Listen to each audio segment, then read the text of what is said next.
चलिए अपने स्टार्ट कर रहे हैं टॉपिक जेआई जेल। लास्ट लेक्चर में बात हो रही थी लिमिटेशन एक्ट पे, पेज नंबर 235 ऑनवर्ड्स। एक बार थोड़ा सा उसको रिकॉल कर लेते हैं एंड देन रिमेनिंग प्रोविजंस जो है उसे कंटिन्यू करेंगे।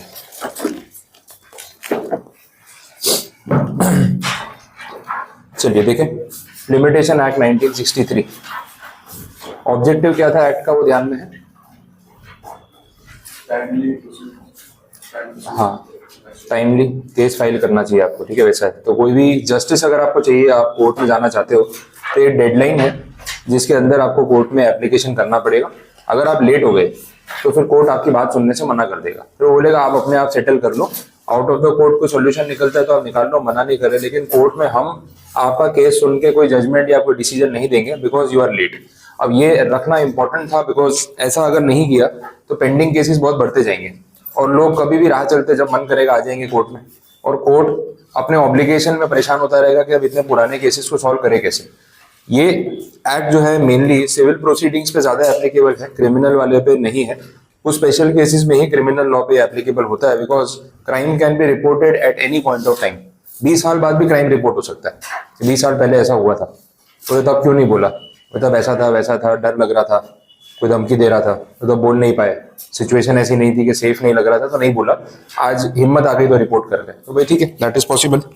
आज अगर आपकी हिम्मत आ गई तो आज भी आप बोल सकते हो। तो क्रिमिनल लॉज में लिमिटेशन एक्ट जो है मेजोरिटी केसेस में नहीं एप्लीकेबल होता है, लेकिन सिविल में तो होता है। डिस्प्यूट है तो भाई टाइमली आके बोलो, फिर 20 साल बाद आके बोलोगे कि तब डिस्प्यूट था, अब भाई बात पुरानी हो गई, जाने दो। अब लिमिटेशन एक्ट में एक्ट के साथ शेड्यूल है, शेड्यूल इज अ लिस्ट, उसमें उन्होंने सारे केसेस जो है पूरा लिस्ट बना के दी हुई है। ये सब्जेक्ट मैटर होगा तो लिमिटेशन पीरियड इतना, वो सब्जेक्ट मैटर होगा तो उतना। तो लिमिटेशन पीरियड जो है वो 1 हफ्ते का भी हो सकता है और 30 साल का भी हो सकता है। कल हम लिस्ट देख रहे थे, लास्ट में कोई बाइफरकेशन दिया हुआ था। अब शेड्यूल लर्न करके नहीं जा सकते, मॉड्यूल में इन्होंने चैप्टर के साथ पूरा शेड्यूल कॉपी पेस्ट करके दे दिया। अब उनका क्या जाता है, इन्फॉर्मेशन के लिए रख दिया, लेकिन जितने पेजेस चैप्टर के है ना उससे ज्यादा पेजेस शेड्यूल के हैं। तो आप लर्न करने बैठोगे तो खत्म हो गया, इसलिए वो लर्निंग के लिए नहीं है, उसे अंडरस्टैंडिंग के लिए। उसमें से हम कुछ एग्जाम्पल्स यूज कर सकते हैं। कल मैंने एक एग्जाम्पल यूज किया था, वो डेट रिकवरी वाला। पैसा उधार लिया मैंने आपसे और ये ड्यू डेट आ गई, मैंने पैसा नहीं दिया, तो आप मेरे ऊपर केस फाइल कर सकते हो। तो उसमें हमने डेडलाइन देखी थी 3 इयर्स की। तो डेट रिकवरी वाले केस में, मनी मैटर्स में 3 इयर्स की डेडलाइन है, तो वो एक एग्जाम्पल के तौर पे अपन याद रख सकते हैं। प्रॉपर्टी वाला मैटर हो तो 12 साल की डेडलाइन है, 12 इयर्स में आप कभी भी केस फाइल करो, दैट इज ओके। तो ये सब पॉइंट्स देखें। फिर हमने देखा limitation bars remedy but does not extinguish right. Limitation act जो है वो आपका राइट आपसे नहीं छीन रहा, सिर्फ कोर्ट का दरवाजा आपके लिए बंद कर रहा है, इतनी बात हमें ध्यान रखनी है। तो जो एक्टिव पर्सन है, जो विजिलेंट है, कोर्ट उसकी हेल्प करेगा। जो लेजी है, डोरमेंट है, इंडोलेंट है, कोर्ट उसकी हेल्प नहीं करेगा। तो एक लैटिन फ्रेज भी हमने स्टार्टिंग में देखा था, ठीक है, विजिलेंटिबस डोरमेंटिबस वाला। तो विजिलेंट होने का मतलब एक्टिव होना, डोरमेंट होने का मतलब इनएक्टिव होना या फिर लेजी होना। तो ये बात हुई। चलिए आगे बढ़ते हैं। सेक्शन 3 में हमने देखा कि लिमिटेशन एक्ट के प्रोविजंस फॉलो करना कंपलसरी है या ऑप्शनल है। कोर्ट का क्या रोल रहेगा, लिमिटेशन एक्ट उनको फॉलो करना पड़ेगा कि इग्नोर कर सकते हैं? करना पड़ेगा। तो section 3 is mandatory. Limitation period जो है उसको चेक तो करना ही पड़ता है। अगर लिमिटेशन पीरियड खत्म हो गया है तो court suo motu on its own motion आपका केस डिसमिस करेगा। अगर वो नहीं करेगा तो ऑपोजिशन डिमांड कर सकती है कि सर लिमिटेशन पीरियड खत्म हो गया, अभी कैसे केस फाइल किया, इसको डिसमिस करो। तो सेक्शन 3 उन कोर्ट को फॉलो करना पड़ता है, इट इज मैंडेटरी। बट ये कोर्ट के राइट्स को रोकने के लिए नहीं है, ये हमने बात की थी। हाँ, इसका एक्सेप्शन भी है, और जब एक्सेप्शन पे आती है तो वो बात आती है कि जहां पे लिमिटेशन पीरियड को ओवरराइड किया जा सकता है, that in case of doctrine of sufficient cause, section number 5। But वहां पे ओवरराइड करना है कि नहीं करना, उसमें भी कोर्ट पे कोई प्रेशर थोड़ी था। सेक्शन 5 क्या बोल रहा था, डिस्क्रिशनरी पावर। तो सेक्शन 3 बोलता है लिमिटेशन एक्ट इज मैंडेटरी।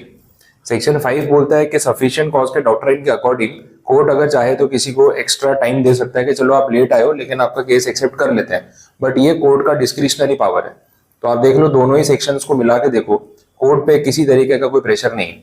कानून है तो कोर्ट को भी फॉलो करना है, लेकिन सफिशिएंट कॉज वाले डॉक्ट्राइन का बेनिफिट देना है कि नहीं देना है वो कोर्ट के डिस्क्रिशन पे है, उनकी मर्जी पे है।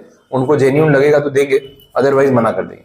अब वो आपका लीगल राइट नहीं है, वो डिस्क्रिशनरी पावर है। एक होता है कि सर ये तो मेरा हक है, मुझे मिलना ही चाहिए, और कोर्ट बोलता है नहीं ऐसा नहीं है, हमारी मर्जी, हमें सही लगेगा तो हम ये बेनिफिट देंगे, नहीं लगेगा तो नहीं देंगे। तो सेक्शन 5 में वो डिस्क्रिशन वाला पार्ट आ जाता है, वैसा हमने देखा। चलिए, तो ये सब पॉइंट्स थे। सेक्शन 5 की बात हुई रही है, तो उसमें मैंने आपको बोला कि नॉर्मली जो ओरिजिनल लिमिटेशन पीरियड होता है which is in number of years, 3 years, 5 years, 12 years, तो वहां पे कोर्ट सेक्शन 5 का बेनिफिट देता ही नहीं है प्रैक्टिकली, बिकॉज 3 साल का टाइम था, आपको केस करने का टाइम नहीं मिला, 3 साल से बीमार थे, ऐसा तो होगा नहीं। हाँ, अगर ऐसा है तो उसके प्रोविजंस भी हैं, but otherwise in general situation इतने बड़े लिमिटेशन पीरियड के ड्यूरेशन के बाद सफिशिएंट कॉज की कोई बात बचती नहीं। लेकिन अगर अपील वाला मैटर है जहाँ पे लिमिटेशन पीरियड कुछ डेज में होता है, 30 डेज, 45 डेज वैसा, तो वो टाइम लिमिट किसी की स्किप हो गई हो, ये पॉसिबल है।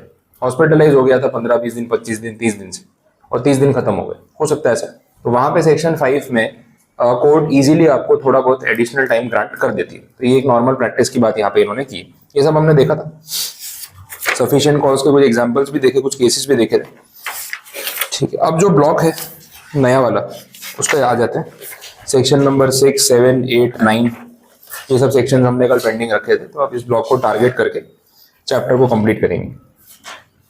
सबसे पहले बात करेंगे सेक्शन 9 की। थोड़ा ऑर्डर उल्टा पुल्टा है, लेकिन जैसा जाना चाहिए सिक्वेंशियली मैं वैसे ही जाऊंगा, नंबर वाइज जाएंगे तो फिर मजा नहीं आएगा। सेक्शन 9 बोलता है कंटिन्यूअस रनिंग ऑफ टाइम, बड़ा इजी।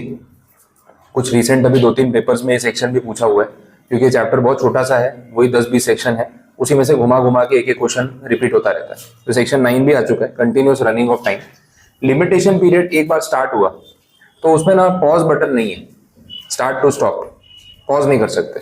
अब लिमिटेशन पीरियड स्टार्ट होता कब से? तो जिस दिन इंसिडेंट हुआ उसके अगले दिन से। इसमें डे वाइज चलता है, आवर वाइज या टाइम के हिसाब से नहीं चलता कि सर जो डिस्प्यूट हुआ ना वो शाम को 5:50 पे हुआ था, तो बोले 5:51 से आपका लिमिटेशन पीरियड शुरू, इतना स्पेसिफिक नहीं हो सकता है। बोला डिस्प्यूट कब हुआ? सर 15 दिसंबर को, तो लिमिटेशन पीरियड कब से स्टार्ट होगा? 16 दिसंबर से। सिंपल, डे वाइज रखा हुआ है। तो जिस दिन डिस्प्यूट हुआ, जिस दिन ड्यू डेट थी, जिस दिन डिफॉल्ट हुआ, जो भी मैटर है, जिस दिन क्राइम हुआ, अगले दिन से लिमिटेशन पीरियड काउंट हो जाएगा, वो शुरू हो जाएगा। एक बार लिमिटेशन पीरियड शुरू हुआ, अगर वो 6 महीने का है सपोज, तो 6 महीने कंटिन्यूस चलेगा। फिर आप ये नहीं बोल सकते सर वो 6 महीने में से ना 15 दिन तो मुझे बुखार था, तो बोले वो 15 दिन तो माइनस हो जाने चाहिए ना, ऐसा नहीं होगा। एक बार लिमिटेशन पीरियड की गिनती शुरू हो गई तो वो कंटिन्यूस 6 महीने जाके ही रुकेगी। उसके बीच में आपको केस फाइल करना है कर लो, फिर लेट हो गए तो कोई मौका नहीं मिलेगा। तो पॉज बटन नहीं है, स्टार्ट है, सीधा स्टॉप है। ये सेक्शन 9 इन जनरल बोलता है continuous running of time, very simple, ठीक है। लेकिन फिर आ जाते हैं कुछ एक्सेप्शंस। अगेन एक्सेप्शन भी नहीं बोलेंगे, स्पेसिफिक सिचुएशन बोलेंगे, जो आपको दे रखी है सेक्शन 6, सेक्शन 7 और सेक्शन 8 में। अब उस पर बात कर लेते हैं कि एग्जैक्टली है क्या। सेक्शन 6 और 7 जो है वो लीगल डिसेबिलिटी की बात करता है। Again the term is legal disability, not only disability, ध्यान रखना। लीगल डिसेबिलिटी बहुत स्पेसिफिक बोला हुआ है उन्होंने कि एग्जैक्टली है क्या।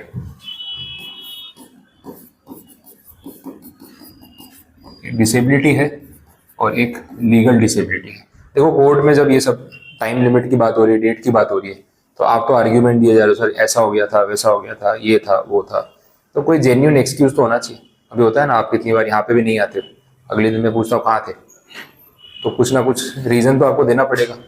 अब वही जब ऐसे पुराने रीजन देते हो, सर वो ऐसा गाड़ी पंचर हो गई थी, तबीयत खराब हो गई थी, तो मैं बोर हो जाता हूँ। मतलब कुछ नया लेके आया, कुछ तो ऐसा लगे कि हाँ कन्विंसिंग लगना चाहिए कि नहीं नहीं ये रीजन जेन्युइन था। नेहा को पूछ लेते क्या बता, सोच ही रहा था मैं सुबह से, क्या पूछूंगा।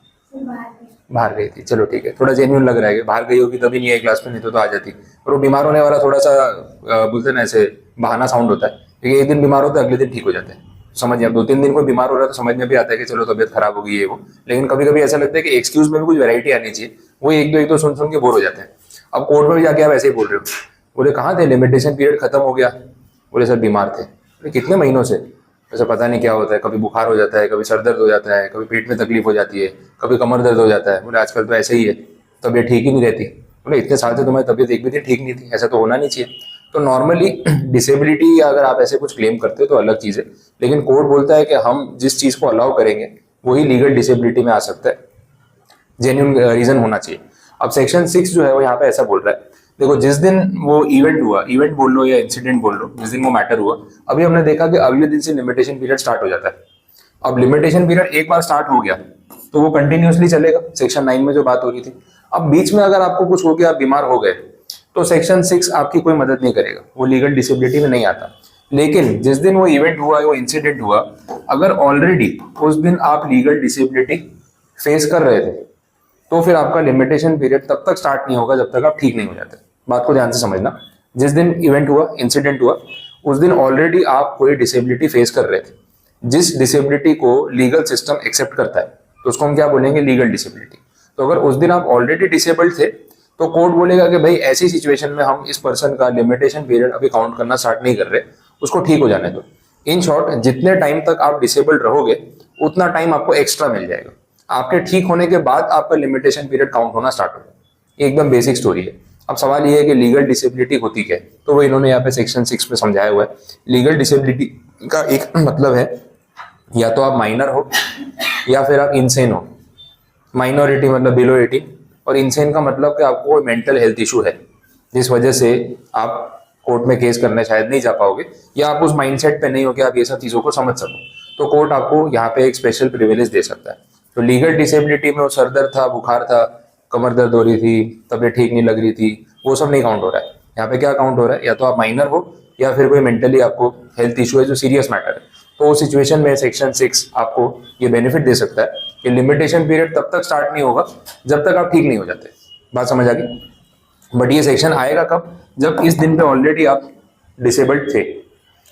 इवेंट के दिन पे कोई दिक्कत नहीं थी, उसके 1 महीने तक आपको कोई प्रॉब्लम नहीं थी, उसके बाद अगर कुछ हो गया तो सेक्शन 6 आपकी मदद नहीं कर पाएगा, क्योंकि सेक्शन 6 का बेस ही वही है, on the date of the incident the person और the applicant was facing any legal disability.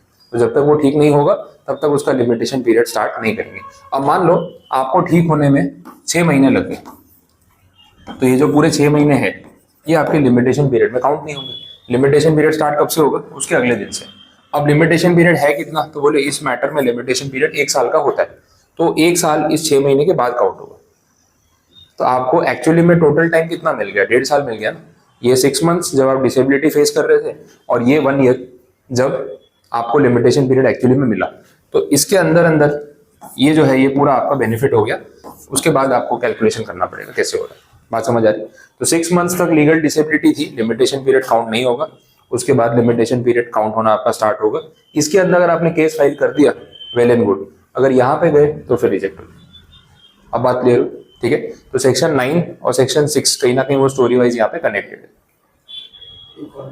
हाँ देखो, इंसिडेंट हुआ जिस दिन, उस दिन आप डिसेबिलिटी फेस कर रहे थे, इंसेनिटी जैसे उन्होंने बोला, mental health issue, you are not okay, और डॉक्टर का सर्टिफिकेट है कि आपको हेल्थ प्रॉब्लम है भी, तो आप कोर्ट में केस फाइल करने नहीं जा सकते। आपका लिमिटेशन पीरियड अगले दिन से स्टार्ट नहीं होगा। कोर्ट वेट करेगा, कोर्ट बोलेगा भाई ऐसी कंडीशन में हम लिमिटेशन पीरियड स्टार्ट कर देंगे और बंदा ठीक नहीं हुआ तो लिमिटेशन पीरियड कितना है नॉर्मली, 1 साल का। 1 साल तक अगर आप ठीक नहीं हुए तो आपका लिमिटेशन पीरियड चला गया, अब आप केस फाइल कर नहीं सकते। अब आप ठीक हो भी गए तो भी आपको कोई बेनिफिट तो मिलेगा नहीं। कोर्ट ने क्या बोला, भाई रुक जाओ, इसको ठीक हो जाने दो। अब ठीक होने में कितना टाइम लगेगा वो वेरिएबल है। अपन ने एग्जाम्पल में ऐसा माना कि आपको 6 मंथ्स लगे ठीक होने में, तो ये 6 महीने आपके लिमिटेशन पीरियड में काउंट नहीं हुए, इसको भूल जाओ। लिमिटेशन पीरियड स्टार्ट कब होगा, आपके ठीक होने के अगले दिन से। अब ये जो 1 साल है ना, ये आपका लिमिटेशन पीरियड है। अब अगर आपको केस फाइल करना है तो इस ड्यूरेशन में कर देना। अगर इससे लेट हो गए तो फिर कोर्ट बोलेगा सॉरी यू आर लेट, हमने आपको ठीक होने का भी पूरा टाइम दिया, हमने आपको लीगल लिमिटेशन पीरियड भी दिया, फिर भी आप नहीं आए, तो अब कुछ नहीं हो सकता। आ रही बात समझ में? So this is section number 6। ये लीगल डिसेबिलिटी वाले केस में अगर इंसिडेंट के दिन पे आप डिसेबिलिटी ऑलरेडी फेस कर रहे थे, तो जब तक आप ठीक नहीं हो जाते तब तक वेट करेंगे। ये माइनर वाले केस में भी तो हो सकता है। इंसेनिटी के बदले अपने माइनर का एग्जाम्पल ले लेते, वो भी केस चलेगा ना। एक पर्टिकुलर पर्सन है जो माइनर है, अभी आप माइनर हो आपकी एज है 17 ईयर्स एंड 2 मंथ्स, ऐसा मान लेते हैं। जिस दिन वो इंसिडेंट हुआ ना, उस दिन पे ये आपकी एज थी, तो लीगली और माइनर। अब माइनॉरिटी में सेक्शन 6 बीच में आएगा, ये लीगल डिसेबिलिटी वाला केस हो गया। अब एक माइनर अकेले जाके तो कोर्ट केस कर नहीं सकता।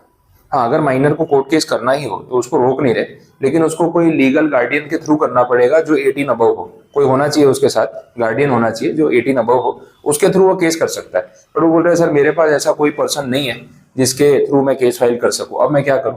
कोर्ट बोलेगा कोई बात नहीं, आप जब तक माइनॉरिटी की एज में हो तब तक हम आपका लिमिटेशन पीरियड काउंट करना स्टार्ट नहीं करेंगे। अच्छा, जो इंसिडेंट हुआ है उसके अकॉर्डिंगली कुछ लिमिटेशन पीरियड तो लिखा होगा ना एक्ट में। जब वो लिमिटेशन पीरियड देखा तो वो लिमिटेशन पीरियड सिर्फ 3 महीने का मान लेते हैं सर, रैंडम एग्जांपल। अब ये देखो, ये 17 साल 2 महीने का है, अभी इसको मेजर होने में कितने महीने लगेंगे? 10 महीने लगेंगे। तो 10 महीने में तो ऐसे देखा जाए तो ये लिमिटेशन पीरियड वैसे ही खत्म हो जाएगा। कोर्ट ने बोला नहीं, ऐसे नहीं कर सकते, ये 10 महीने तक, जब तक आप 18 के नहीं हो जाते तब तक हम लिमिटेशन पीरियड काउंट करना स्टार्ट ही नहीं करेंगे। जैसे आप 18 ईयर्स के हो जाओगे, now you are an adult, अब आप अपना कोर्ट केस खुद से फाइल कर सकते हो, अगले दिन से आपका लिमिटेशन पीरियड स्टार्ट। कितना? 3 महीने। अब यहां से 3 महीने काउंट होंगे। अब अगर इस 3 महीने में आपने केस रजिस्टर कर दिया तो ठीक है, लेट हो गए तो मौका चला गया। बोल, अब बात समझ आ रही? तो सेक्शन 6 इस तरीके से काम करता है इन केस ऑफ लीगल डिसेबिलिटी। बोलो, कोई डाउट? क्लियर? अच्छा, ये जो आपका लिमिटेशन पीरियड है ये वाला, जैसे 10 महीने जब लिमिटेशन पीरियड काउंट ही नहीं किए, अगर इसमें आपको केस फाइल करना हो और आप बोलो सर मेरे पास है लीगल गार्डियन जिसके थ्रू मैं केस कर सकता हूँ, लेकिन मुझे अर्जेंटली केस फाइल करना है, तो कोर्ट अलाउ करेगा कि नहीं करेगा? कोर्ट बोलेगा नहीं नहीं, अभी क्या जल्दी है आपको, लिमिटेशन पीरियड तो हम काउंट कर ही नहीं रहे, आराम से आना। बोले सर आराम से नहीं, मुझे जल्दी है, जस्टिस मुझे चाहिए, तो मैं इतना ड्यूरेशन वेट करना नहीं चाहता हूँ, और मेरे पास है फैमिली मेंबर है, रिलेटिव है जिनके थ्रू मैं केस फाइल कर सकता हूँ, तो मुझे अभी केस फाइल करना है, करो, कोई मना नहीं कर रहा है, it is okay, it is your right. ये वाले केस में भी सेम था, आप लीगली डिसेबल्ड थे, मेंटल हेल्थ इशू फेस कर रहे थे, बट आप उतने अवेयर थे कि यार केस तो करना है और आप केस फाइल करना चाहते थे यहाँ पे, तो आपको कोई रोक थोड़ी रहा था यहाँ पे। ये आपको एक फैसिलिटी दी है कि अगर आप बोलते हो कि यार मैं लीगली डिसेबल्ड हूँ और मुझे टाइम चाहिए, तो ये वाला टाइम जितना आपने ठीक होने में लगाया हम आपको कुछ नहीं बोलेंगे, बट अगर आपको जल्दी है जस्टिस की और आप केस फाइल करना चाहते हो इवन इन दैट सिचुएशन, तो यू कैन, आपको रोक थोड़ी ना रहे। ये तो एडिशनल टाइम दिया है, इसमें आपके ऊपर कोई रिस्ट्रिक्शन नहीं है। ये बात समझ आ रही? So this is section number 6 in case of legal disability. बोलो, कोई डाउट यहाँ तक समझ आया? चलो देखते हैं। थियरी में यही बातें लिखी है और पॉइंट वाइज भी उसको रिलेट करना है, तो एक बार अपन कर लेते हैं। Section 6 provides that a person is under a legal disability if such person is a minor. अब बोला है minor includes child in the womb, मतलब जो अभी बॉर्न नहीं हुआ है, ठीक है, तो वो उसको भी माइनर की कैटेगरी में गिना है। इंसेन एंड इडियट, वो इंसेन इडियट वही हो गया, सेम हो गया, मतलब मेंटली कुछ हेल्थ इशू है उसके लिए वैसे वर्ड यूज किया हुआ।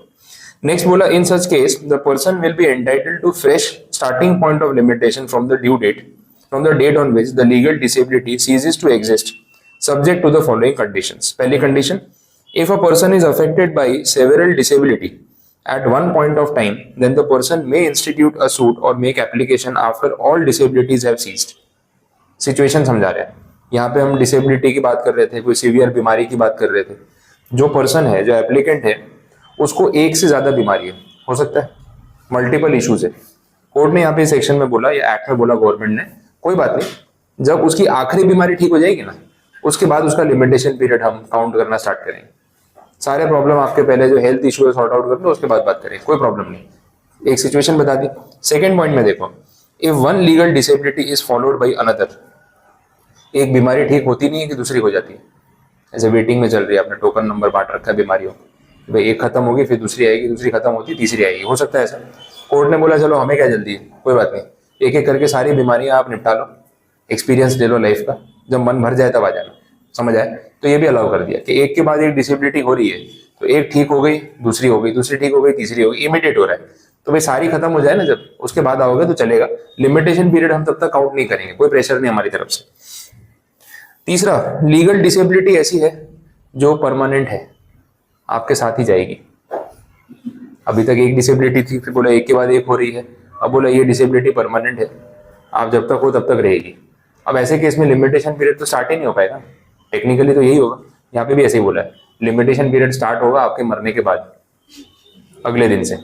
अब केस करने आप पहुंच गए अगर, तो पूरा कोर्ट डर जाएगा फिर, ठीक है, तो थोड़ा रिस्क वाला पार्ट है, बट लिखा ऐसे ही, ऐसे मजाक में नहीं बोल रहे। देखो, if the legal disability continue up to the death of the person under such disability, then his legal representative may institute the suit or make the application within the same period after the death, as would otherwise have been allowed from the time specified in the schedule to the act.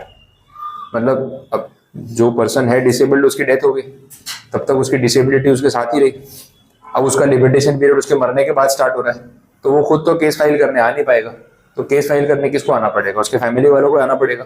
तो limitation period उसकी death के अगले दिन start होगा ना, तो वो duration में उसके फैमिली वाले आके केस फाइल कर सकते हैं उसके बिहाफ पे, ये भी अलाउ किया।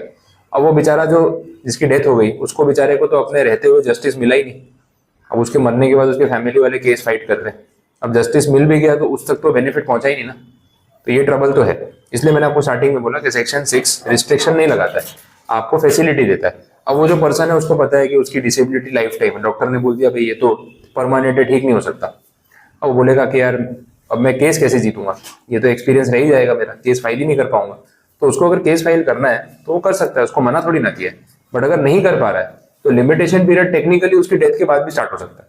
बात समझ आ रही है? तो लॉज कभी कभी ना थोड़े अजीब से लगते हैं, बट सिचुएशन के हिसाब से बनाने पड़ते हैं। हर परम्यूटेशन कॉम्बिनेशन कवर किया। देखो, एक बीमारी है, ठीक हो जाने दो, मल्टीपल बीमारियां हैं, आखिरी वाली ठीक हो जाने दो, एक के बाद एक बीमारी हो रही है तो भी लास्ट वाली ठीक हो जाए तब तक वेट करेंगे, बीमारी परमानेंट है तो डेथ के बाद लिमिटेशन पीरियड स्टार्ट करना, फैमिली वालों को बोलना केस फाइल कर दे, मना नहीं किया हमने। तो कोर्ट ने आपको, लॉ ने सारे ऑप्शन दे दिए, अब आप देख लो आप इसमें से कहाँ बिलोंग करते हो।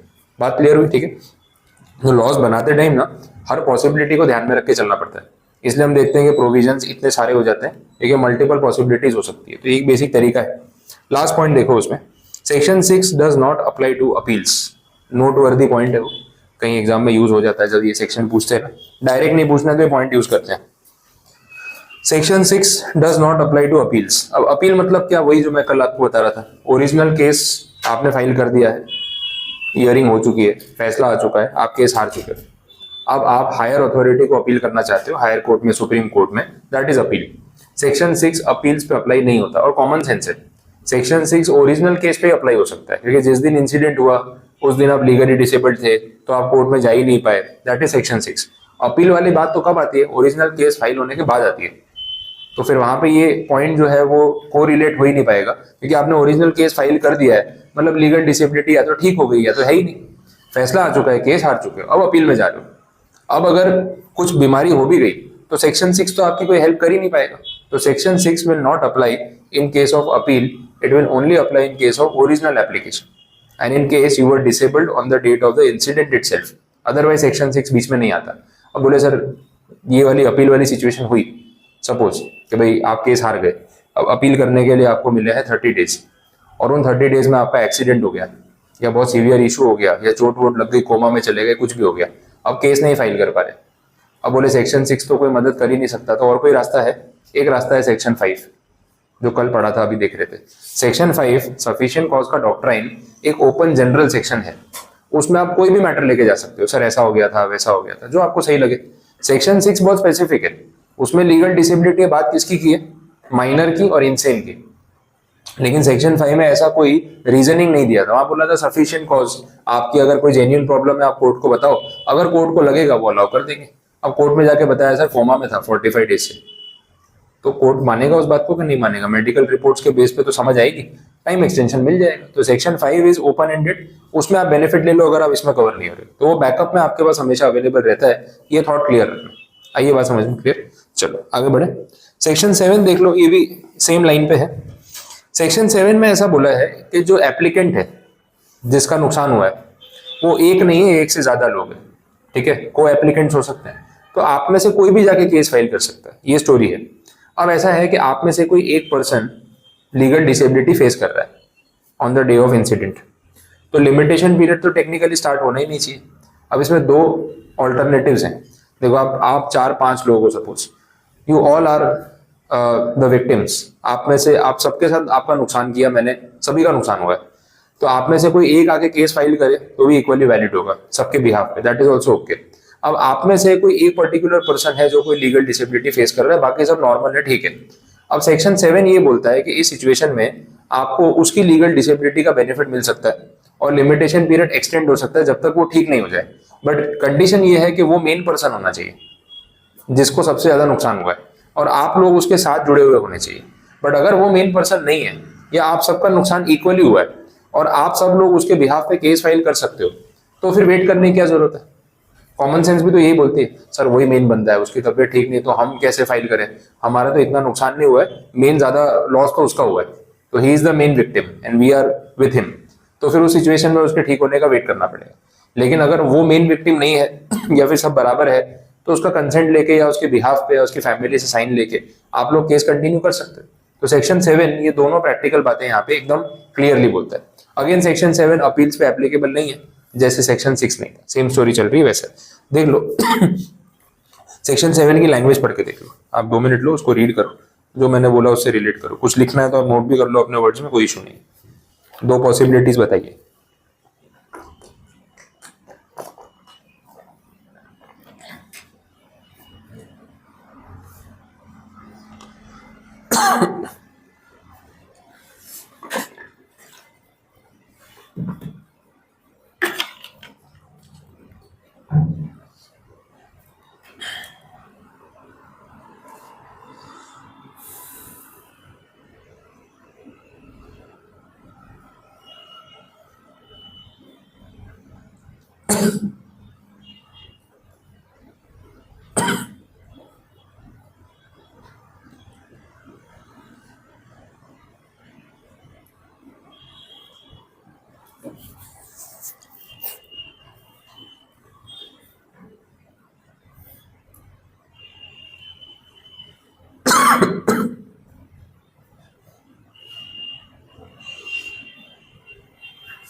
बोलो,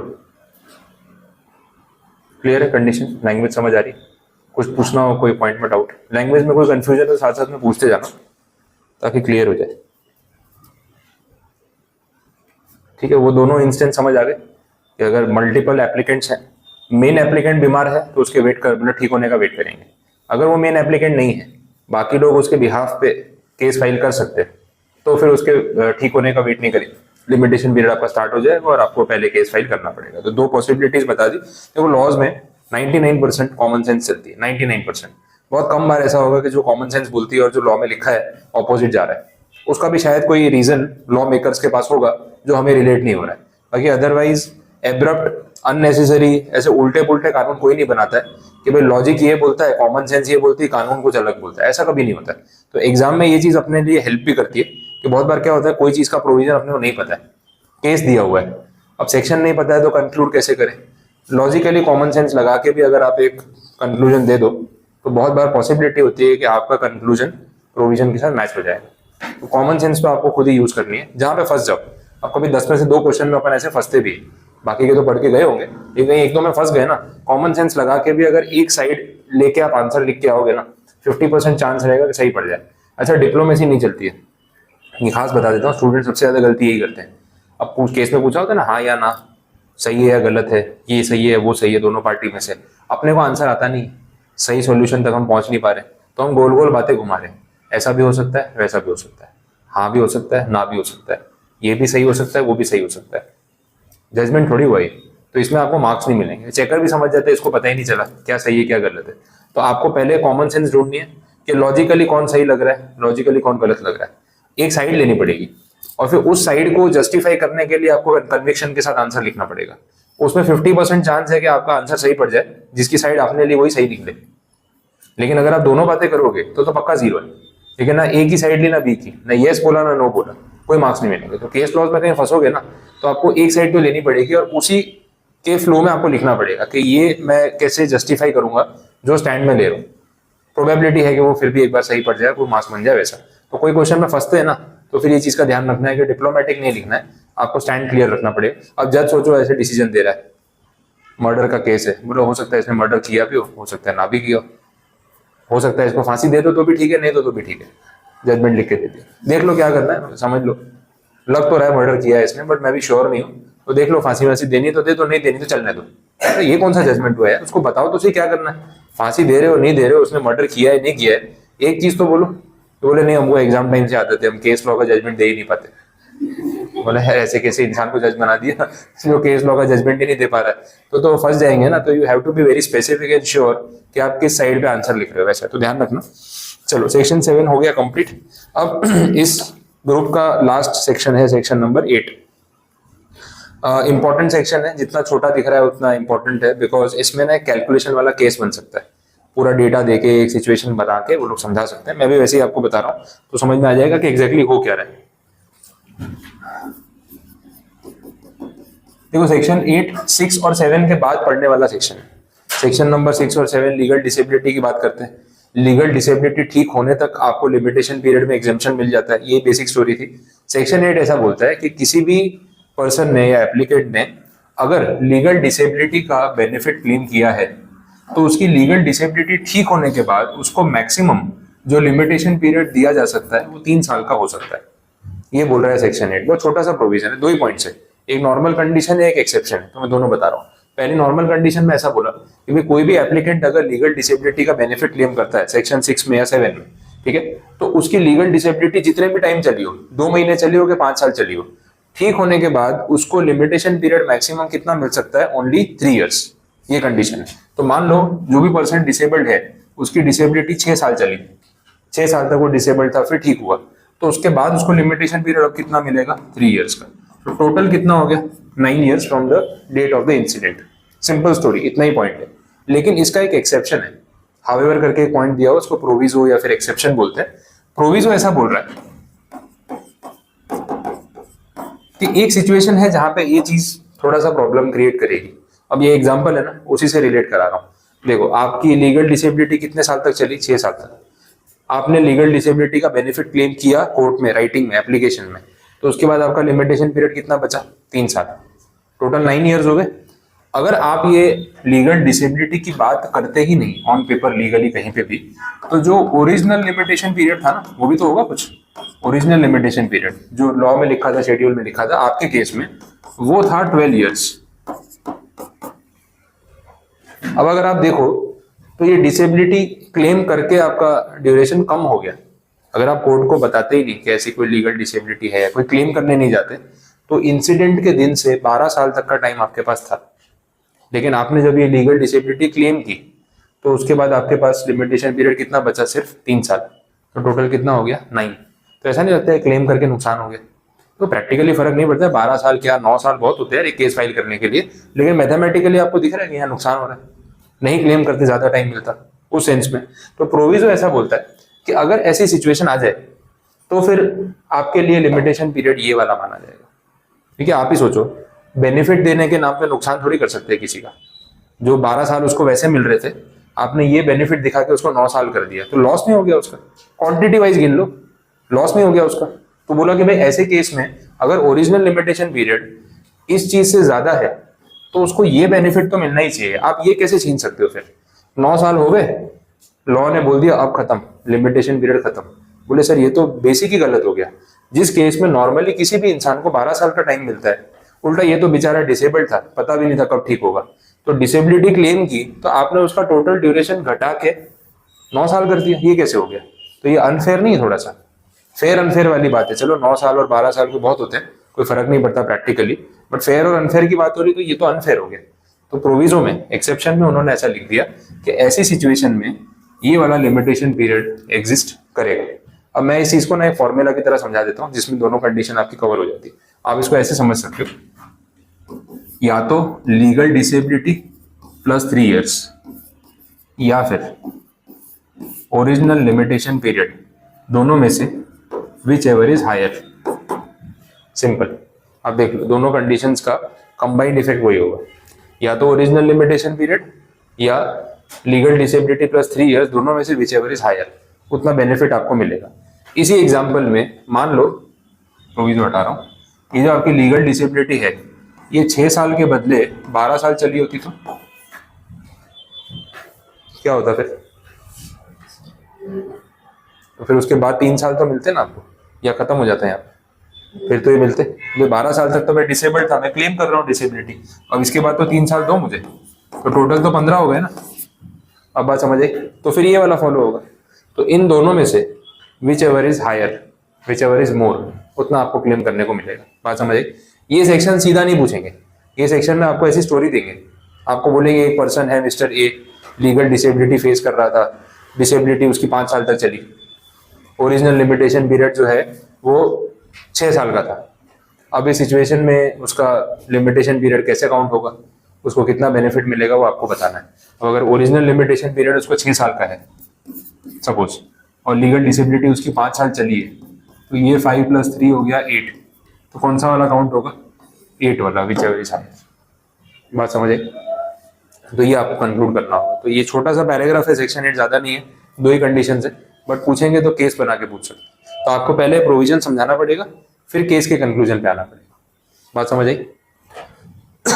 देख लो, कुछ क्वेरी है, नहीं समझ आ रहा है तो बोलो। सेक्शन 8 की लैंग्वेज पढ़ लो, ये फॉर्मूला लिख लो 1 और 2 whichever is higher, short में एग्जाम्पल्स लिख लो तो बात समझ आ जाएगी।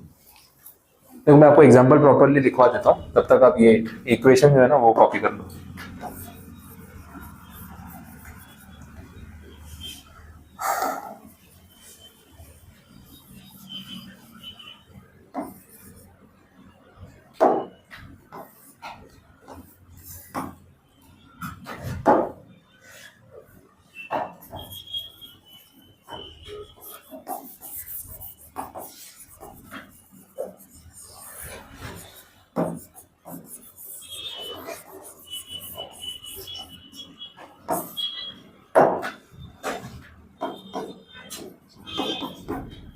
केस 1 ले लेते हैं, लीगल डिसेबिलिटी 6 ईयर्स, ये एग्जांपल चलेगा, और ओरिजिनल लिमिटेशन पीरियड 12 ईयर्स। ये आपका केस नंबर 1। अब इस सिचुएशन में हमने देखा कि लिमिटेशन पीरियड कौन सा काउंट होगा, ये वाला। ठीक, this is the final answer. दूसरा केस ले लो,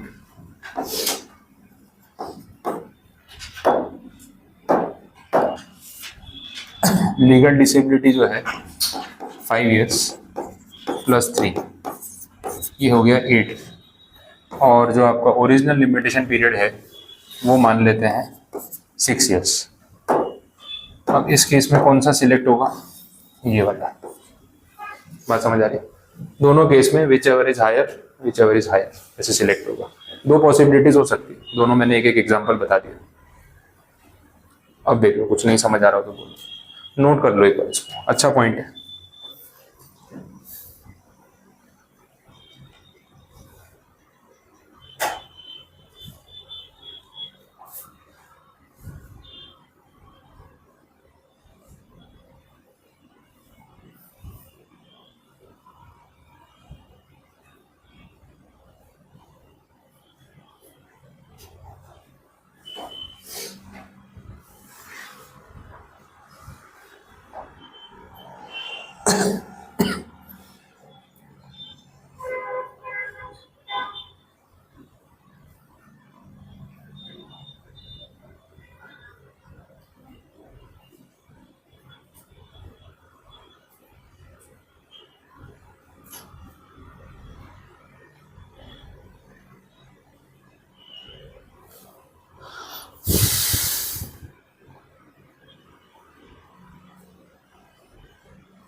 बोलो, नोट कर लिया? कुछ कंफ्यूजन, कुछ नहीं समझ आया? क्लियर है पूरा?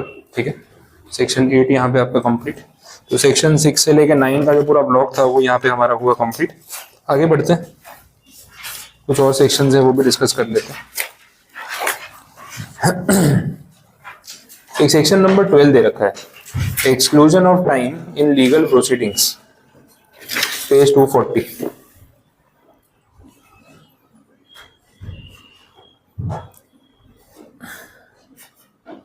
ठीक है, कंक्लूजन ही बता देता हूं और प्रैक्टिकली जो भी पॉइंट्स है वो फिर लैंग्वेज के साथ भी रिलेट कर लेते हैं। मेन बात यहाँ पे ये है कि जो अपना लिमिटेशन पीरियड काउंट कर रहे हैं उसमें कौन कौन सी ड्यूरेशन इंक्लूड नहीं होती। एक तो जैसे मैंने आपको पॉइंट बताया कि जिस दिन इंसिडेंट हुआ, क्या उस दिन लिमिटेशन पीरियड स्टार्ट होगा या उसके नेक्स्ट डे से? नेक्स्ट डे से। तो जिस दिन इंसिडेंट हुआ वो दिन लिमिटेशन पीरियड में काउंट नहीं होता, एक्सक्लूडेड। सेक्शन 10 ये 12 जो है वो ये बात बोल रहा है। एक और कंडीशन है वो भी समझ लो, इन केस ऑफ अपील्स, तो बहुत प्रैक्टिकली आपको रिलेट होगा क्या हो रहा है। और ये सिचुएशन होती भी है क्योंकि कोर्ट का मामला है, थोड़ा अलग तरीके से चलता है। आपने कोर्ट में केस फाइल कर दिया, ठीक है, केस फाइल हो चुका है, मतलब ओरिजिनली आपने केस ऑलरेडी फाइल कर दिया है। केस का डिसीजन आ गया, डिसीजन आपके फेवर में नहीं गया। अब आप क्या सोच रहे हो कि वे हायर कोर्ट में अपील करेंगे, तो आप इस डिसीजन को चैलेंज करना चाहते हो थ्रू एन अपील। अच्छा, अब अपील करने के लिए जो लिमिटेशन पीरियड है वो है 30 डेज का, बहुत कम होता है, 30 डेज 60 डेज वैसे ही होता है। 30 डेज का अपील करने का आपके पास टाइम लिमिट बचा हुआ है। लेकिन जब अपील करने जाते हैं ना हायर कोर्ट में, तो हायर कोर्ट सबसे पहले बोलता है भाई ऑर्डर की कॉपी लाओ। ऑर्डर की कॉपी क्या होती है, ये कोर्ट ने जो डिसीजन दिया होगा वो मूवीज में देखते ओरली सुना देते हैं कि बाइज्जत बरी किया जाता है, जाओ। वो खुश होते होते घूमते फिरते निकल जाता है घर पे। प्रैक्टिकली ऐसा नहीं होता, ओरली बोलते हैं, लेकिन उसके बाद ना आपको ये जजमेंट की पूरी कॉपी मिलती है राइटिंग में, डिटेल्ड, एकदम डिटेल्ड, कि भाई जज ने जो डिसीजन दिया कौन से सेक्शन में, कौन से पैराग्राफ में, कौन से सबसेक्शन में क्या पॉइंट लिखा है, जिसको यूज करके उन्होंने डिसीजन दिया है। तो आपको एक राइटिंग में डिटेल्ड ऑर्डर मिलता है जिसको आप पढ़ सकते हो, आप भी पढ़ सकते हो, अपोजिशन भी पढ़ सकती है। ठीक है, अगर आपको आपके फेवर में डिसीजन मिला है तो आपको तो पढ़ना भी नहीं है, बोले मैं तो जा रहा हूँ, मुझे क्या करना है, जो भी लिखा हो मेरे फेवर में आया ना, खत्म। लेकिन जिसके अगेंस्ट में आया है, अगर उसको अपील करना हो तो उसको पढ़ना तो पड़ेगा ना, किस बेसिस पे जज ने ये डिसीजन सुनाया और चैलेंज किस बेसिस पे करे। तो हमेशा डिसीजन मेकिंग कोर्ट आपको ऑर्डर की कॉपी देता है। अच्छा, ऑर्डर की कॉपी इमीडिएट नहीं मिलती है, क्योंकि आज कोर्ट ने अपना फैसला बना दिया है कि भाई हमें ये डिसीजन देना है, तो वर्बली वो सुना देते हैं, फिर बोलते हैं कि आप ऑर्डर की कॉपी कोर्ट से कलेक्ट कर लेना। अब वो ऑर्डर की कॉपी आपको कुछ दिन के बाद मिलेगी। अब बात यह है कि अपील करने के लिए पार्टी के पास 30 दिन का टाइम है। डिसीजन तो आज सुना दिया, लेकिन वो जो कॉपी देनी थी ना, वो कॉपी देने में 40 डेज लगा दिए कोर्ट ने। हो सकता है सर, इतना लगता नहीं है टाइम वैसे, बट डिपेंड करता है। अब 40 दिन तक तो कॉपी नहीं आई। अपील करने गए तो हायर कोर्ट ने बोला ऑर्डर की कॉपी लेके आओ, 30 दिन का टाइम है आपके पास, जो करना है कर लो इसमें। कॉपी आई 40 दिन के बाद, तब तक ये टाइम तो खत्म हो गया। समझ आ रहा है? तो आपका तो अपील करने का फेयर राइट आपको मिला ही नहीं। तो सेक्शन 12 ये बोल रहा है कि जितना भी डिले सिस्टम की वजह से होता है वो आपकी गलती नहीं है, अपेलेंट की गलती नहीं है। तो अपेलेंट को ये बोला गया कि डिसीजन आ चुका है, जिस दिन आपके पास ऑर्डर की कॉपी आ जाए वहां से 30 दिन में हमारे पास आ जाना, तो you will get your fair chance of 30 days. बात समझ आ रही? अच्छा, कोर्ट से आपको फोन आ गया भैया वो ऑर्डर की कॉपी ले जाओ, आप 5 दिन तक गए नहीं, अब वो 5 दिन या 30 डेज में से माइनस होंगे या एक्स्ट्रा मिलेंगे? होंगे, क्योंकि अब आपकी गलती है, आप गए नहीं लेने। बोले नहीं मेरे हाथ में तो ऑर्डर की कॉपी नहीं आई ना। अरे भाई तुम तो 2 साल तक लेने नहीं आओगे, दोनों ना बैठे रहेंगे। तो लिमिटेशन पीरियड जो है वो तब तक स्टार्ट नहीं होगा जब तक गलती लीगल सिस्टम की है। लेकिन आपकी गलती है तो आपका लिमिटेशन पीरियड माइनस हो रहा है, आप देख लो। समझ आ गया? तो ये 40 डेज का कोई पंगा नहीं है, ये आपके सिस्टम में से माइनस होंगे नहीं। लेकिन अगर इसके बाद आप कॉपी लेने नहीं गए, आपने उसमें 10 दिन निकाल दिए, तो ये 10 दिन जो है ना वो आपके लिमिटेशन पीरियड में से माइनस हो गए, 20 ही बचे। आप देख लो क्या करना है। अगेन कॉमन सेंस, ऐसा ही होना चाहिए और ऐसा ही प्रोविजन है, कुछ भी इधर उधर नहीं। बात समझ आ रही? तो ये चीज सेक्शन 12 में खास बोली हुई है, तो कहाँ लिखा है बता देता हूँ, तो साथ में पढ़ लेते हैं। ये एक्ट का पार्ट 3 है, सेक्शंस का ब्लॉक है 12 से लेके 24 जहाँ पे बातें लिखी हुई है, और सेक्शन 12 का रेफरेंस आपको दिख रहा है। सब सेक्शन 1 बोला है सबसे पहले, the day which is to be excluded in computing period of limitation is the day from which the period of limitation is to be calculated. वो बात हो गई, अगले दिन से काउंट होगा, वो हमने देख लिया। In case of any suit, appeal और application, the period of limitation is to be computed exclusive of the day on which the time begins to run. Same story. Computation of period of limitation for an appeal or application for leave to appeal or for a revision or for review of a judgment. The day on which the judgment complained of was pronounced. This is decision sunaya. And the time requisite for obtaining a copy of the decree, sentence or order appealed from or sought to be revised or reviewed shall be excluded. Copy मिलने में जितना time लगा वो आपके limitation period में से excluded. Computation of period for an application made for leave to appeal from a decree or order, the time requisite for obtaining a copy, same बात, जितना टाइम आपको कॉपी मिलने में लगा उतना आपके लिमिटेशन पीरियड में से एक्सक्लूडेड। अलग अलग टाइप के ऑर्डर्स होते हैं, इसलिए बार बार पॉइंट लिखा है, बाकी मीनिंग सेम है। Computation of limitation period for an application to set aside an award. Award का मतलब होता है डिसीजन, आपको लिखना है तो वहां नोट कर लो। सबसेक्शन 4 में set aside an award, award का मतलब क्या होता है? डिसीजन और अ जजमेंट। उसमें भी सेम बोला है कि जो अवार्ड सुनाया गया, अगर आपको उसको चैलेंज करना है तो उसकी भी कॉपी चाहिए। अवार्ड वर्ड यूज होता है आर्बिट्रेशन लॉज में, यूजुअली आर्बिट्रेशन अवार्ड करके बोलते हैं। अपना चैप्टर है पूरा आर्बिट्रेशन, उसमें पढ़ेंगे तो ये बात आपको क्लैरिफाई हो जाएगी, तो उसका टेंशन नहीं।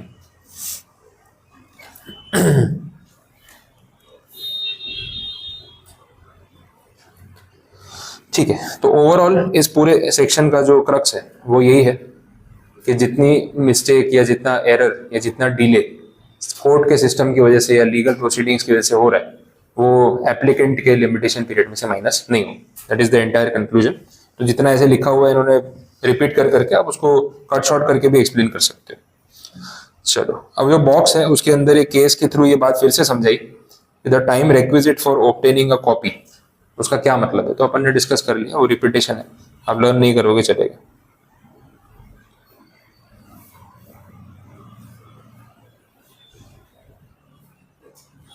लास्ट में देखो क्या पॉइंट है, however the time taken by the court to prepare the decree और order before an application for a copy is made shall not be excluded in computing the time for obtaining a copy of a decree और an order. एक बार फिर से पढ़ लो, फिर वो बात समझाता हूं।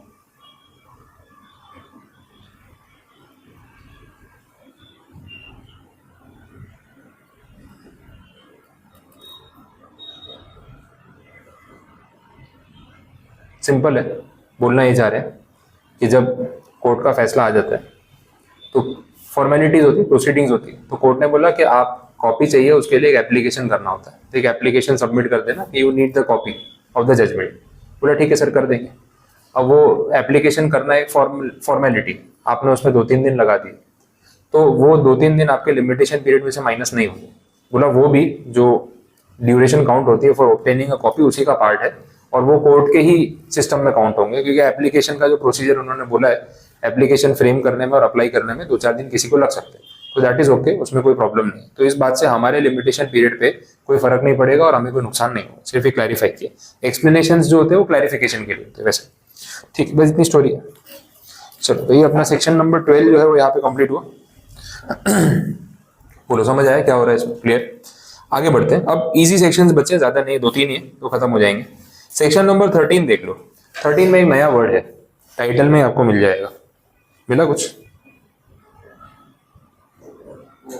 पॉपर है ना। This is a new word, may be आपने पहले कहीं डिस्कस नहीं किया होगा। पॉपर का मतलब है एक पुअर पर्सन, डिक्शनरी वर्ड है, एक ऐसा पर्सन जिसकी फाइनेंशियल कंडीशन इतनी वीक है कि वो अपनी बेसिक नेसेसिटीज पूरी नहीं कर पा रहा। That is a pauper.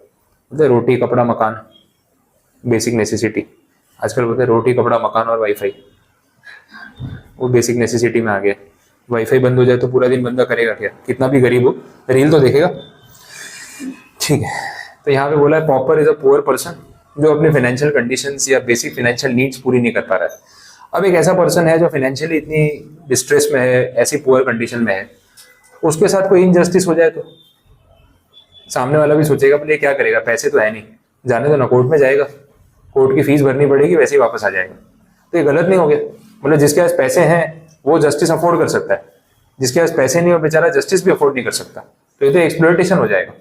तो लॉ में ऐसे प्रोविजंस हैं इंडियन लॉ में कि अगर आप फाइनेंशियली उस कंडीशन में हो कि आपके पास पैसे नहीं है लेकिन आपको जस्टिस चाहिए, तो आप कोर्ट को रिक्वेस्ट कर सकते हो कि सर मेरी जो कोर्ट की फीस होती है वो माफ कर दो, मैं फीस नहीं भर पाऊंगा और लॉयर की फीस भी अफोर्ड नहीं कर पाऊंगा, एक लॉयर आप लोग ही अपॉइंट करके दे दो। तो जो सरकारी वकील होते हैं, पब्लिक प्रोसिक्यूटर्स, उनमें से आपको कोई लॉयर अपॉइंट करके दिया जाता है कोर्ट के थ्रू, और कोर्ट अपनी फीस या तो कंप्लीटली वेव कर देगा या थोड़ा डिस्काउंट कर देगा आपकी फाइनेंशियल कंडीशन के हिसाब से। तो उसके लिए एक एप्लीकेशन करना पड़ता है और वही बोलते हैं to file an application as a pauper. तो अब ये केस में ऐसा बोला है कि जब आपके साथ इंसिडेंट हुआ तो आपने ना एप्लीकेशन किया एज अ पॉपर। अब कोर्ट को भी तो टाइम लगेगा, उसमें आपका इनकम प्रूफ देना पड़ता है, आपकी इनकम टैक्स की रिटर्न होती है तो वो देनी पड़ती है, कहाँ रहते हो एटसेट्रा, डिटेल्स मांगते हैं जिससे वो जज कर सके कि ये सच में गरीब है या बन रहा है। क्योंकि ऐसे तो सभी गरीब है दुनिया में, पैसे की बात आती है तो सबके पास नहीं होते। ऐसा भी नहीं सर मेरे पास बहुत पैसे हैं, कोर्ट को कितनी फीस चाहिए मैं दे दूंगा, ऐसा कोई नहीं बोलेगा। सब ट्राई करेंगे, फ्री में मिल रहा है तो क्लेम कर लो। तो कोर्ट डॉक्यूमेंट्स वेरीफाई करने के बाद डिसीजन लेता है। अच्छा, आपने एप्लीकेशन कर दिया और कोर्ट ने ये डिसीजन लेने में 45 डेज लगाए, तो क्या ये 45 डेज आपके लिमिटेशन पीरियड में से माइनस होने चाहिए या नहीं होने चाहिए, या आपको ये टाइम एक्स्ट्रा मिलना चाहिए? आपकी गलती है, 45 डेज या कोर्ट ने टाइम लिया, कोर्ट ने लिया। तो जो पीछे सेक्शन 12 बोल रहा था वैसी बात है कि भाई मैंने तो प्रॉपर वाला एप्लीकेशन तुरंत ही कर दिया था, कोर्ट ने 45 डेज लगा दिए ये सोचने में कि मुझे बेनिफिट मिलना चाहिए कि नहीं मिलना चाहिए, और फिर उन्होंने बेनिफिट दिया। तो वो 45 डेज तक तो मैं आगे बढ़ ही नहीं सकता था, मैं कोर्ट में केस फाइल ही नहीं कर सकता था, तो वो मेरे लिमिटेशन पीरियड में से माइनस नहीं होगा। अब अगले दिन से मेरा लिमिटेशन पीरियड स्टार्ट होगा जिसमें मुझे इमीडिएटली केस फाइल करना है। अच्छा, एज अ प्रॉपर अप्लाई करने में मैंने 15 दिन लगाए थे। एज अ प्रॉपर ये जो एप्लीकेशन मैंने किया था, इंसिडेंट के बाद मैंने 15 डेज लगाए ये एप्लीकेशन फाइल करने में। तो अब वो 15 दिन मेरे लिमिटेशन पीरियड में से माइनस होंगे या नहीं होंगे? वो तो होंगे ना, वो तो मेरी गलती थी। आज इंसिडेंट हुआ है, मुझे पता है मेरे पास फंड्स नहीं है, मैं कोर्ट में नहीं जा पाऊंगा, तो प्रॉपर वाला एप्लीकेशन तो मैं कल भी कर सकता था, लिमिटेशन पीरियड तो कल स्टार्ट हो जाएगा। 15 दिन तक मैंने प्रॉपर वाला एप्लीकेशन नहीं किया, तो वो 15 डेज मेरे लिमिटेशन पीरियड में से माइनस होंगे। जैसे ही मैंने एप्लीकेशन कर दिया, अब कोर्ट जितना टाइम लगाएगा वो मेरे लिमिटेशन पीरियड में से माइनस नहीं होगा, क्योंकि अब वो कोर्ट के हाथ में, मेरे हाथ में नहीं है। अब उन्होंने लगाए 45 डेज, तो वो अपने लिमिटेशन पीरियड में से माइनस नहीं होंगे। जैसे ही कोर्ट ने फैसला दे दिया कि भाई आपको प्रॉपर वाला बेनिफिट मिल जाएगा, आप एप्लीकेशन कर दो, अब उसके बाद आप जितना टाइम लगाओगे वो आपके लिमिटेशन पीरियड में से माइनस होगा। स्टोरी समझ आ रही है? तो कॉमन सेंस यही बोलती है कि ऐसा ही होना चाहिए। जितना डिले आप खुद कर रहे हो वो आपके लिमिटेशन पीरियड में से माइनस होगा, जितना डिले सिस्टम की वजह से हो रहा है वो आपके लिमिटेशन पीरियड में से माइनस नहीं होगा। बात क्लियर? ठीक है।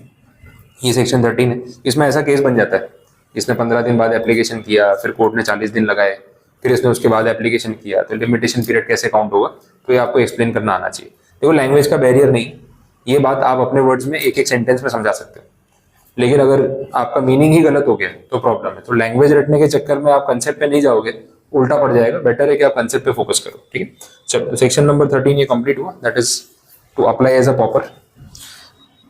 नेक्स्ट है section number 14, exclusion of the time bona fide taken in a court without jurisdiction. Very simple, again provision बहुत सिंपल है, कोई कॉम्प्लिकेशन नहीं है इसमें, कॉमन सेंस वाली बात है। देखो, आप कोर्ट में केस फाइल करने गए, तो लीगल सिस्टम की नॉलेज एक आम इंसान को कितनी हो सकती है? ज्यादा तो होगी नहीं, मॉडरेट होगी। तो आपने अपने हिसाब से कोर्ट में केस फाइल कर दिया। बात ऐसी है कि आप टाइम टू टाइम चले भी गए थे, लेकिन जिस कोर्ट के पास आप गए उस कोर्ट के पास ज्यूरिसडिक्शन नहीं था। ज्यूरिसडिक्शन का मतलब हमने डिस्कस किया था, कोर्ट के पावर्स, कोर्ट की रेंज, जो सब्जेक्ट मैटर पे डिपेंड करता है, लोकेशन पे डिपेंड करता है, पैसों पे डिपेंड करता है, और पर्सन कौन इन्वॉल्व है उस पर डिपेंड करता है। तो जो सब्जेक्ट मैटर था, उस कोर्ट के पास वो केस चलाने का पावर नहीं था। आरटीआई याद कर लो, आरटीआई पढ़ा था अपन ने। आरटीआई में क्या देखा था? जो लोएस्ट ग्रेड का कोर्ट होता है उसमें केस फाइल हो सकता है? नहीं, सेकंड लेवल पे जाना है। अभी आपको पता नहीं थी ये बात, आपने सोचा है सबसे छोटे कोर्ट में जाते हैं ना पहले, तो आप लोएस्ट ग्रेड के कोर्ट में, लोकल कोर्ट में चले गए।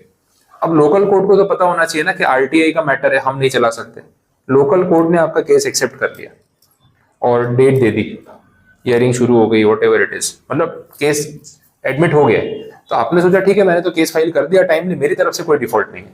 बाद में पता चला कि कोर्ट के पास ज्यूरिसडिक्शन ही नहीं था ये केस चलाने का, और ये बात समझ में आते आते 6 महीने हो गए, क्योंकि तारीख पे तारीख आती रहती है।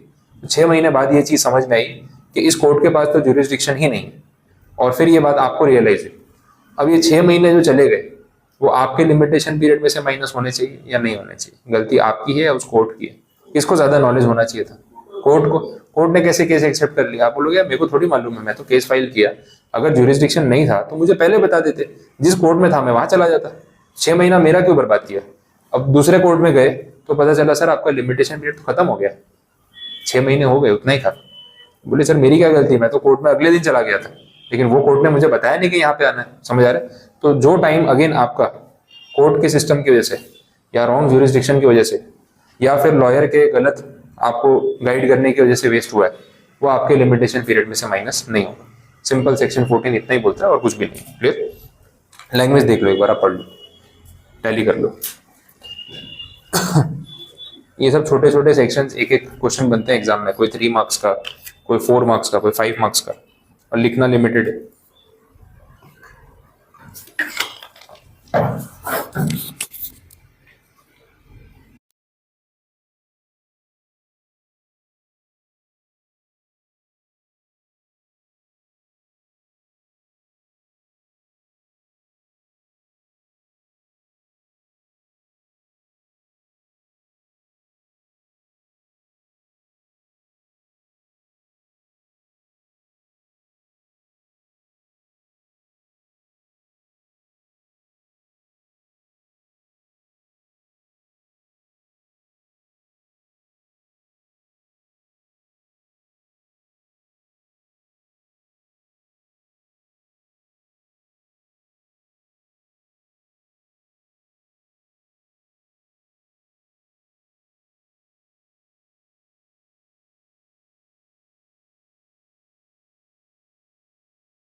बोलो, हो गया, रीड कर लिया है? लैंग्वेज में कोई क्वेरी? क्लियर? चलो लास्ट सेक्शन बचा है, section number 18, effect of acknowledgement on the period of limitation. इसमें कुछ कंडीशंस दे रखी है, लेकिन मैं एग्जांपल दे देता हूँ तो आपको बात एकदम रिलेट हो जाएगी कि एग्जैक्टली यहाँ पे क्या हो रहा है।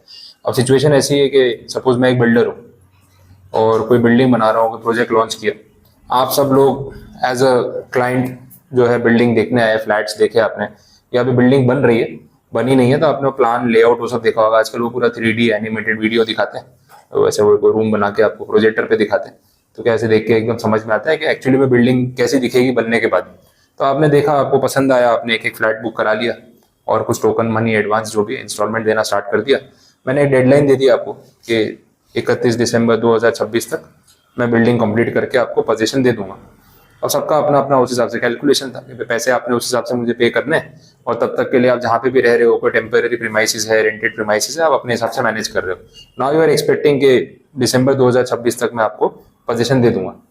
अब पोजीशन देने की डेट आई, तब तक बिल्डिंग का काम उतना हुआ नहीं, और ये यूजुअली होता भी है, कंस्ट्रक्शन प्रोजेक्ट्स लेट ही चलते हैं, तो काम हुआ नहीं। अब आजकल रेरा का एक्ट आ गया है, रियल एस्टेट रेगुलेशन एक्ट है 2016 का, उसके हिसाब से बिल्डर के ऊपर केस हो जाता है, पेनल्टी हो जाती है, बहुत कुछ प्रोविजन है। तो अग्रीमेंट था, और 31 दिसंबर को अगर मैंने आपको चाबी नहीं दी घर की, तो आप चाहते तो मेरे खिलाफ लीगल एक्शन अगले दिन से ले सकते, तो आपके पास ये पावर है। अब मुझे भी पता है कि आप केस फाइल करने की बात करोगे, ये करोगे, वो करोगे, और कोई जेन्युइन रीजन से काम थोड़ा बहुत डिले हुआ है। मैंने सोचा कि मैं सामने से आप सबको बुला लेता हूँ, तो मैंने आप सबको मिलने बुला लिया, और मैंने बोला कि देखो काम कंप्लीट नहीं हुआ है, मैं मानता हूँ whatever the reason is, लेकिन मुझे आप थोड़ा सा टाइम एक्सटेंशन दे दो कि मैं आपका project time to time complete करके दे दूँ, और ये सब रीजन है। अब आप चाहो तो आज मेरे ऊपर केस फाइल कर सकते हो, लेकिन केस फाइल करके कोई प्रैक्टिकल सॉल्यूशन निकलेगा नहीं, मैं आपको वही समझा रहा हूँ। बिकॉज केस फाइल करोगे तो आपको भी कोर्ट में बार बार जाना पड़ेगा, मुझे भी आना पड़ेगा, आपके पैसे खर्च होंगे, मेरे पैसे खर्च होंगे, जजमेंट आने में टाइम लगेगा, तब तक बिल्डिंग वैसे ही कंप्लीट हो जाएगी, मैं काम थोड़ी रोक रहा हूँ। तो इससे बेटर है कि आप लोग थोड़ा सा टाइम दे दो मुझे, और अपने काम करते हैं ना, इस चीज के लिए एक राइटिंग में अग्रीमेंट कर लेते हैं। मैं ये चीज राइटिंग में देने को तैयार हूँ कि मुझे 6 मंथ्स का टाइम एक्सटेंशन चाहिए, ज्यादा नहीं मांग रहा हूँ, 6 महीने का टाइम एक्सटेंशन आप दे दो। अगर उतने टाइम में मैं बिल्डिंग कंप्लीट करके ना दे पाऊँ, तो वैसे भी आप केस तो फाइल करने ही वाले थे, 6 महीने बाद कर लेना, क्या फर्क पड़ेगा। अब इस बात पे आप लोगों को लगा कि हाँ बात समझ में आ रही है, और आपने अग्री किया, और हमने पेपर वर्क किया, मैंने राइटिंग में एक्नॉलेजमेंट दिया है कि 6 महीने का मैं एक्सटेंशन मांग रहा हूँ, उतने में काम नहीं हुआ तो आप जो लीगल एक्शन लेना चाहो या मेरे पे पेनल्टी लगाना चाहो कर सकते हो, और आपने भी अग्री कर लिया। अब पॉइंट ये है कि आपका जो लिमिटेशन पीरियड था, जो एक्चुअली में अभी स्टार्ट हो चुका था, 31 दिसंबर तक मैंने बिल्डिंग कंप्लीट नहीं की, 2026 बोल रहा हूँ, तब तक मैंने बिल्डिंग कंप्लीट नहीं की, तो लिमिटेशन पीरियड तो स्टार्ट हो गया था। लेकिन मैंने आपसे 6 महीने का एक्सटेंशन मांगा, तो ये 6 महीने आपके लिमिटेशन पीरियड में से कटेंगे, या आपका लिमिटेशन पीरियड और 6 महीने आगे बढ़ जाएगा? क्या होना चाहिए दोनों में से? कटेंगे। तो फिर आप क्यों अग्री करोगे? अगर आपके लिमिटेशन पीरियड में से 6 मंथ्स माइनस ही हो जाएंगे तो आपका नुकसान नहीं है। फिर आपको लगेगा यार ये बिल्डर तो टाइम काट रहा है, वही जो सेक्शन 19 में कल बात हो रही थी, फिर टाइम काटते काटते लिमिटेशन पीरियड निपटा देगा, फिर बोलेगा अब जो करना है कर लो, वैसा नहीं हो जाएगा ये।